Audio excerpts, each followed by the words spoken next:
The inferential mood is used to report a non-witnessed event without confirming it, but the same forms also function as admiratives in the Balkan languages in which they occur. The inferential mood is used in some languages such as Turkish to convey information about events which were not directly observed or were inferred by the speaker. When referring to Balkan languages, it is often called renarrative mood. When referring to Estonian, it is called oblique mood. The inferential is usually impossible to be distinguishably translated into English. For instance, indicative Bulgarian and Turkish occur.The will be translated the same as inferential and occur.The, with the English indicative he went, using the first pair, however, implies very strongly that the speaker either witnessed the event or is very sure that it took place. The second pair implies either that the speaker did not in fact witness it take place, that it occurred in the remote past, or that there is considerable doubt as to whether it actually happened. If it were necessary to make the distinction, then the English constructions "he must have gone" or "he is said to have gone" would partly translate the inferential renarrative in the Balkan languages.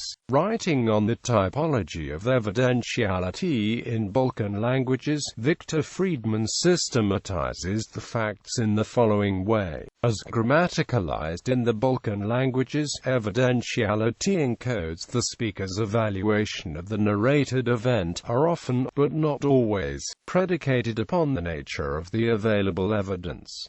These evidentials can be of two types, confirmative and non-confirmative. The non-confirmatives can, in Austin's terms, be felicitous or infelicitous.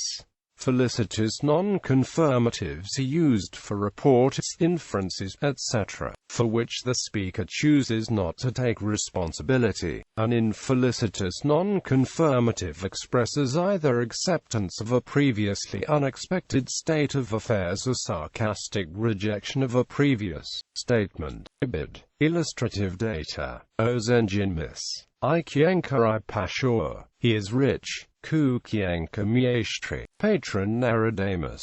Where is the boss? In Bulgarian, even though a state of affairs may be entirely undisputed by the speaker, he may choose to use the renarrative in order to present disagreement with the actions or opinion of the speaker. Abijdashgoni Zadrugard Amis Ashtote Bilbergat. Grammatically, this could be seen as a way for the speaker to be demonstratively re-narrating the event back to the listener in order for them to pause and consider their actions. Present and future tenses also exist for such a mood in the above-mentioned languages, but, with the exception of the Albanian true non-confirmative present illustrated above, these non-confirmatives always have a past reference to either a real or a putative narrated event, speech event, or state of mind. They cannot be used with true non-past reference. The TU Hapka NJ Universite Private Veracat Mastru Renarrative. Often, there is no doubt as to the veracity of the statement, but simply the fact that the speaker was not personally present at the event forces them to use this mood. In this sense, the renarrative could be considered a realized mood.